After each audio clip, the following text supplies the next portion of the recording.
Abby, how are we doing? I know it's not been a very long trip for you to get here. No, just 45 minutes up the road. So I've had a lovely day so far. I had a lie-in with the dogs. Lie-in, a coffee, you're all ready Lie-in, and a set coffee, to go. nice, did my hair, here we are. Well, you look absolutely lovely. So do you. Thank you very much. Well, to get straight into the questions then, Abby, I know you don't actually come from a horsey background. How No. did you end up getting into horses and then eventually dressage of all of the disciplines you could have chosen? Oh, I was just obsessed. From I was 2 years old, my mum used to have to pull me around on the Hoover.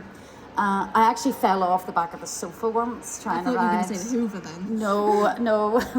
I probably did, but I don't remember that. I remember having a bad fall off the back of the sofa once, but my family really discouraged it. They were like, "No, it's too expensive. We're not for this." And I begged and begged and begged, and then I did a presentation. Full PowerPoint slides, the whole shebang. Embarrassingly, this was before PowerPoint days. Oh, my apologies. There was a chalkboard. Even better. There was a chalkboard presentation, and then I got to go and have lessons, and then I got a pony on loan, and Oh, so you actually started off doing riding school. You went to go and have lessons. oh yeah. When I was 11, I first cantered. Yeah. Oh, excellent. And then you eventually got your first pony. And then how did that end up moving into dressage? Because I know a lot of little girls, show jumping is their entire lives. Yeah. So what made you fall in love with the sport that is dressage? Well, I didn't really make my, especially in Ireland, I'm sure if anyone else is Irish here, you'll understand that in Ireland, you only do dressage if you're scared or injured. It's not something that you choose to do.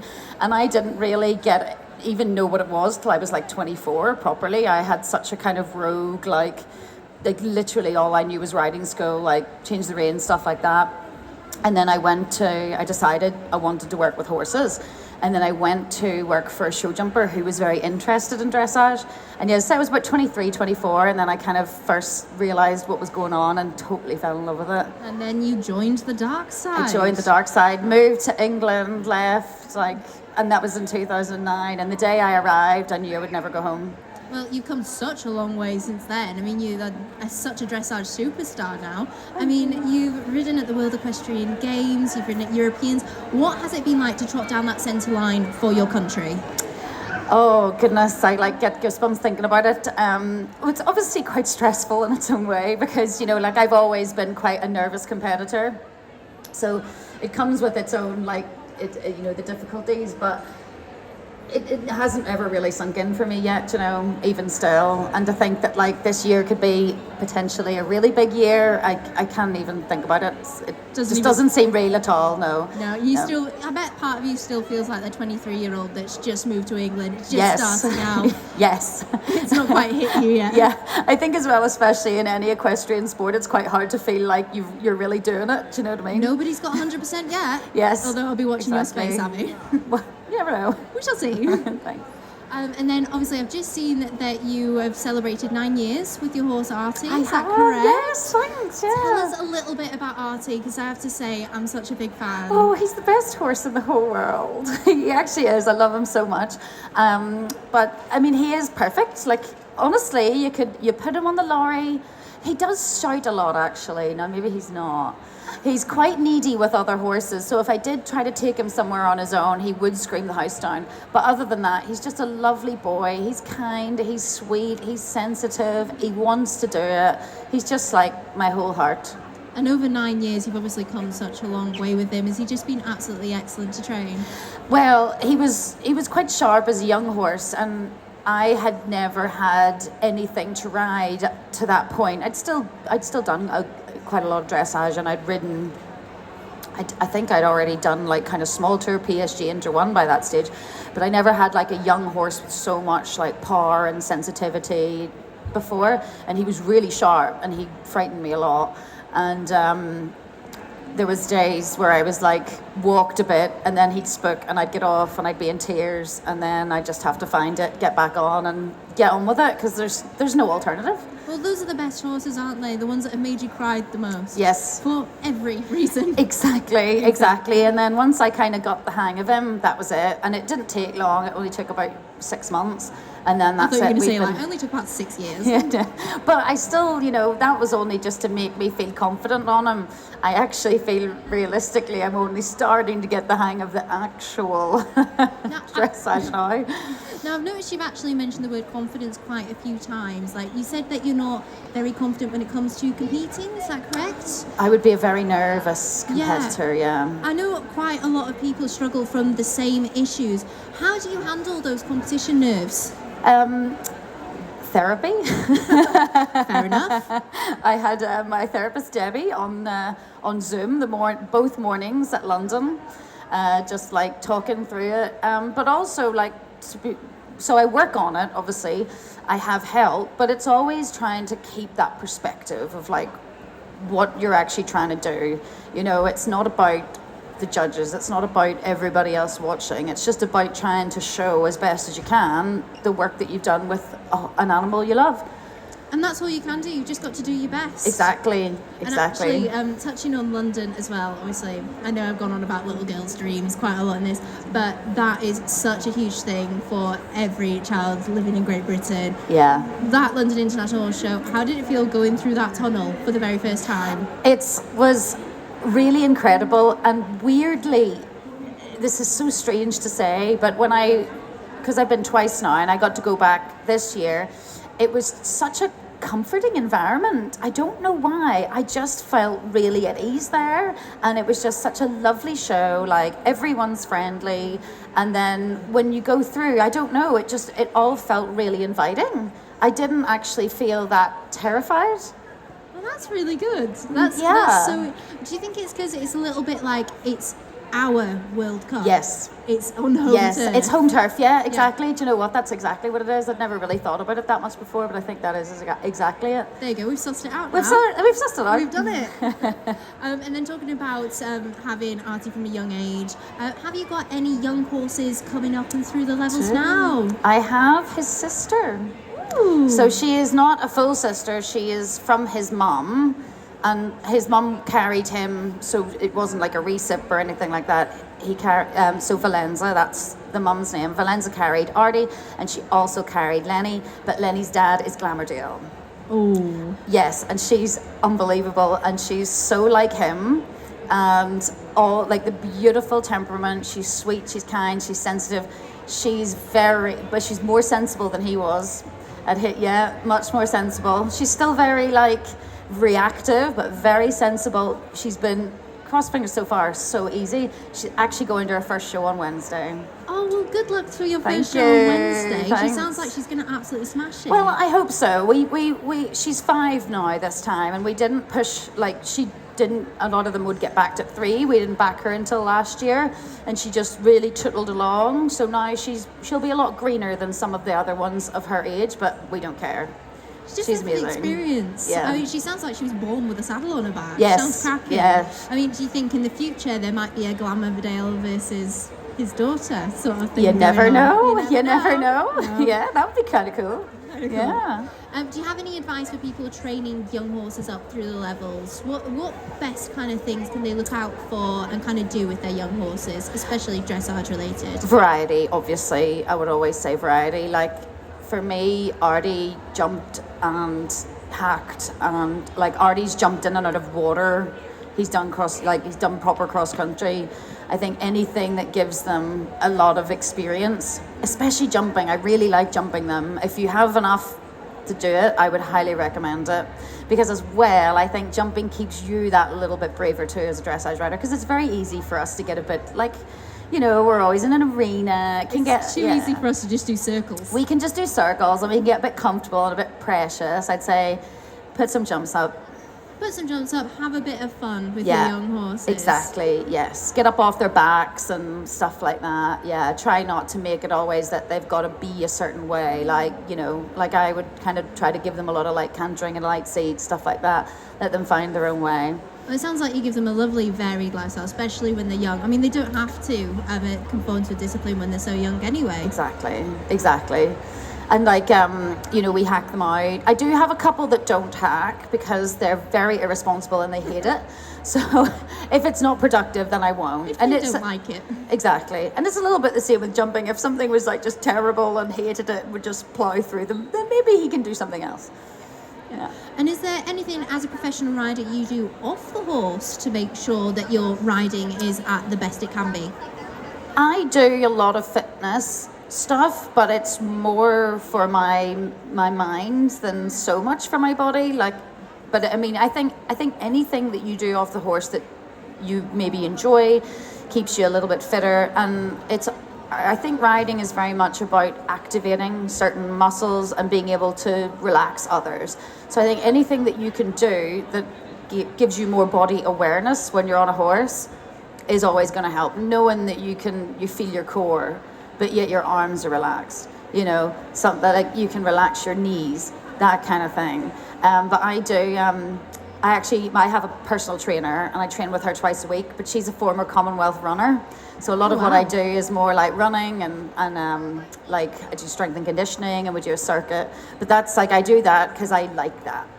Well, it sounds like your cardio fitness is going to be really, very good. It is very good, yes. I don't expect you to see out of breath after a dressage test now. I would not be. I think I could do like quite a few in a row and be fine. However, if you're trying to teach and you've got to run alongside the horse for any reason, that will still get anyone out of breath. So when you're trying to get them to do piaffe, you're running alongside. Yeah. And then talking about going to shows and everything, obviously Flying Changes have brought us here today. Yes. You do compete in a Flying Changes jacket, and I believe you designed your hat as well. Yes. Tell me a little bit about the process of designing the jacket, getting the hat. What gave you the ideas? Well, I'm Irish, and we wanted to. Fair enough. We wanted to go, but I also love green, so that's actually really helpful. So we wanted to go along those lines, but I didn't want it to look ordinary in any way. Not that any of it would, but I have orange lining on the inside of my. That's fabulous. And we kind of just thought when in the extended canter, you're going to see a little bit blowing, that little orange. Yeah, so I have now two very similar jackets like that, one for winter, one for summer. I'm very lucky. And we just wanted something to kind of stand out. Very nice. So one for winter, one for summer. So it's nice that Flying Changes are able to come out with something that's a bit lightweight as well. Exactly. So I've got like one is slightly lighter because it does, you know what it's like when you're kind of warming up and we get those random heat waves and it's like 35 degrees. How do you manage it? Like obviously you competed internationally. How do you manage it in the terribly hot weather that us Brits are not used to? Do you know, it's so funny because I always would have been like, I will warm up in my tailcoat no matter what, because I think when you get warm, having to put it on at the last minute is horrible. But I did one year. I was actually on Farrell at a regional. And I had heat stroke. I nearly fainted. It was the worst experience.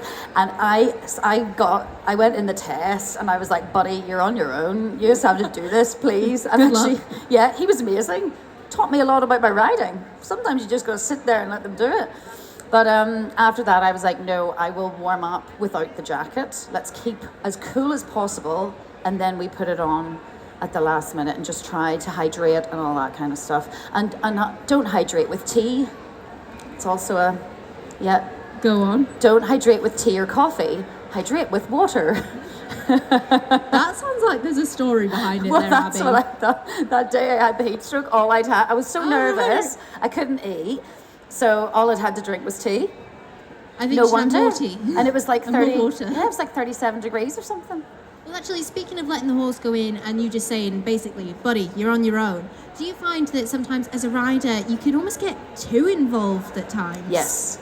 Yeah. And I think dressage is such a kind of blurry sport in terms of it's hard to always know if you're going the right speed, if the frame is good enough, if all of it's good enough. And I think it's so easy for us to let that all get in our heads. And then you can ride along going, is it okay? Is it enough? Is it, And sometimes you just got to be like, just leave it. Just be quiet in the mind. Yeah, just leave them. It's fine. So do you find dressage is very much your happy place then? You can go in and your mind just goes, Okay, never mind. Judging by that face, that's a fat no.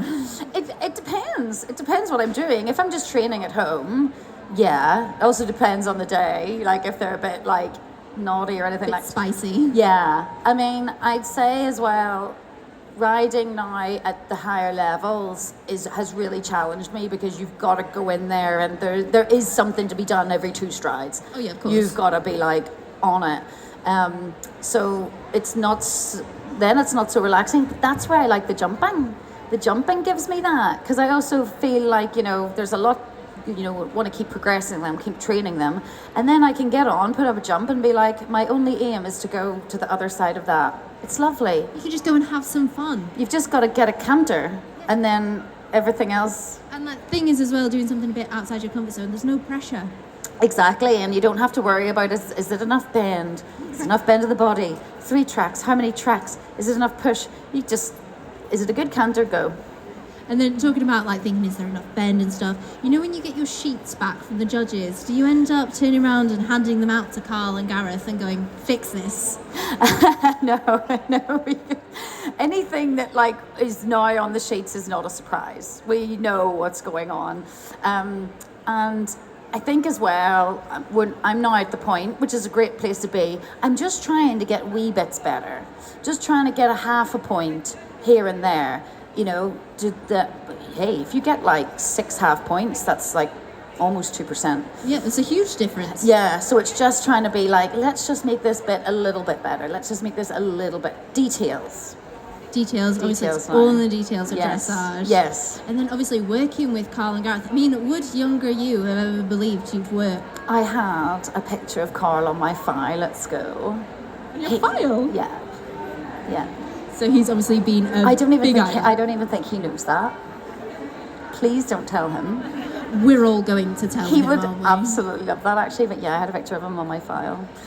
I didn't have a picture of Gareth. God love him. Didn't know who he was. Okay. He's younger. Yeah, that's we'll fine. stick with that. But yeah, it's like, and again, that's one of those other things that's never really become normal. I still feel like that wee girl that, like, I remember the first time I met Carl, and I feel like that every time I go for a lesson. It sounds like you genuinely don't realise how good you are at it. I don't think I am at all. I just think I've got really, really lucky, and that I continue to get lucky. I mean, do you think that there is a huge element of luck when it comes to sport? Yes, absolutely. There's a lot of luck, but also, like, I was so, and I still am, like, so hungry, and I would have ridden anything. I would have said yes to anything. I would have done whatever. I just wanted to learn. And I still have, like, I'm very, like, intrinsically motivated. I just want to be a better rider. That's it. Like, I just want to be better, So that's, like, my biggest, like, driving force. And anything I do now is kind of, I'm trying to be a bit more normal now and, like, have life, That's work-life balance. But, like, I'm very driven to I just want to be better. Yeah. Because I love it. Like, I love it so much. It feels so good. Like, I love just getting on and you move your seat and they do something. You know, it's so cool. It sounds like it's genuinely in your bones. Yeah, I think it is. Yeah. To be fair, when you get, I'm going to say when, not if, when you get a gold medal, do you think you're even going to stop being hungry then? Do you know, I don't know, because it's such an interesting question, because I would be very, like, to me, I'm not really, that's not a motivation for me. I just want to keep, I love riding them, I love training them, and I'll compete as a result of that. I don't feel that, like, yeah, absolutely, I want to go and try and do the big shows, and I just want to try to keep improving. But that's where, so I don't know, it depends if I thought it was good enough. Fair enough. So even if you come out with a gold medal, if you feel like that test could have been better, you go back in again. Yeah, I think anybody would. Try again. Yeah, but then I think if I ended up coming last, but I had a great feeling, I'd be probably just as happy. That is such a healthy mindset to go into it with. Thanks, Debbie, my therapist. Shout out to Debbie, Thanks, the therapist. I mean, you have also talked a lot about how you've had a lot of help with your mental health. How important do you think that is to a lot of our young riders? It's more important than anything. Even physical? Yes, absolutely. I think, like, you know, to use an example, like, look at someone like Jeff Billington. Not exactly like the fittest person to sit on a horse, let's face it. I don't know, that 6-pack at Your Horse Life that he drew on, that was pretty good. Yes, exactly. Well, yeah, I have to say. I think if you've got a good headspace, you can do anything. You know, yeah, of course, you want to be fit for your horse, you want to do your best for them, all that kind of stuff. But what is in your mind is so much more important. So much more. But you could have like, you know, done all the other things well, and if you're not good in your mind. That sounds like that is your little superpower there, having a healthy mindset. I feel like it's also my biggest issue as well, because I have to try, you know, but I think everybody does. Because everybody's got to try, absolutely. Yeah, because it's a stressful sport, and there's a lot to factor in. There's a lot that can go wrong, and there's a lot of times where you'll feel like you've had an amazing ride and you've really conquered something, and then the next day you get on and it's gone. You know, so it's very, very up and down. So I think trying to stay in a good place with it all the time, it just takes work. And like, speaking of training and going through, one day something's going right, next day something's going wrong. What's your like go-to thing to train? Like, what's your favourite movement to train? My favourite movement? I feel like it's going to be the flying changes. That was the first thing that came into my head. Anything canter. I'm a canter girl. Yeah, I love canter, and I love like trying to control the tempo in the canter. I love anything like that. You know, if something's fresh, you know, get up like seat, give them a big canter, and then start to do a bit of forwards and back. But I also love a wee piaffe. Do love to piaffe. Yeah. Take or leave the half pass, you know. Same, to be fair. Take or leave it. And then obviously going through the training and everything, what is next on your calendar? Where are we seeing Abi Lyle competing down that centre line? I'll be at Myerscough next week with my young mare. Oh, excellent. Yeah, so Myerscough Premier League, and then I have Addington CDI with Artie, and then stuff will start to get serious. Yes. What's kind of your plan? What's going to happen? What's your step by step? Step by step. I need to go abroad. I'm going to try and do a couple in a row. It's a little bit sad because as a country, Ireland doesn't get invited to a lot of the fancy ones. Ew. So we have to try and be like, please let us in. Please let us in. So I'm trying to go to a couple of fancy ones abroad, 5 stars, and we'll go from there. And just for the people in the audience who might not be aware, why is it that we're going abroad and doing a couple of these? Well, there's a wee show this summer. Just a wee one? There's a wee show in a wee city called Paris. Oh, yeah. That would be, be nice to just trot around, you know. Got to give it a go. Yeah, absolutely. Word on the street is there's good hacking. We will take it. Well, thank you so much, Abi. You've been absolutely brilliant. Thanks, so have you. Thank you. Have we got any questions from the audience for Abi? You put your hands up. I can come and give you a mic. Yeah. Hi, Abi. Lovely to meet you. And you. Just tell me a little bit about your Glamourdale filly, because we have a Glamourdale filly at home. Do you? Who's rising 6 in May, and we've not broken her yet. Oh, really? So we're going to take her to Shannon Equestrian. She's going in April. So is that where you went as well? Yeah, mine went there too, yeah. Okay, yeah. So in terms of kind of what I wanted to ask you was that in terms of her training, obviously Ryan's going to start her off and start producing her, but we were thinking about doing clinics with yourself. Absolutely. And wondered how regularly would you start in terms of lessons, starting to continue with her work when she comes home? So, well, with yours being 6, you could probably, it'll just depend how she feels. So like mine, we sent her off kind of May, I think, and she came back a couple of months later. And then, as I say, I kind of tootled around, but now, you know, I'm kind of doing shoulder in, doing travers, getting the lateral work in, but she feels very strong, and she's hacking out and stuff. So I do think you just got to do it by feel. Our usual rule is that you school them by age. So if they're 4, they do 4 days a week, 5 days a week, 6 days a week. But maybe if yours is 6 now, you'll maybe just I would take that back a day, and then you could do so if they're 4, they're not only doing schooling, they'll do 2 schools, a hack and a lunge or something like that. So I'd probably still do a good couple of sessions schooling her, and then get her doing other wee bits as well. And we do have time for a couple more questions. Yep, there's one over there. Do you have a most memorable dressage comment, for better or for worse? A most memorable comment? That's a great question. Do I have a most memorable comment? I've had a few funny ones, like things like, will be really nice if you can ever get some control.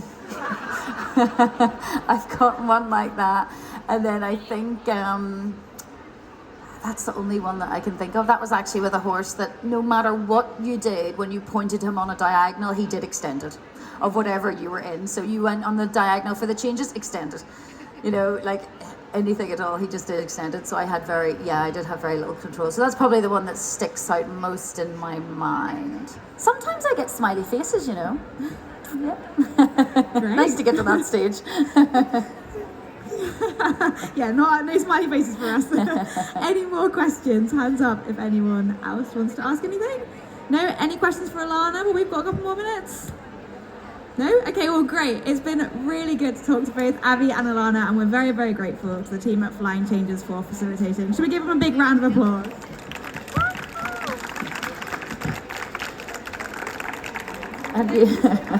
Thank you.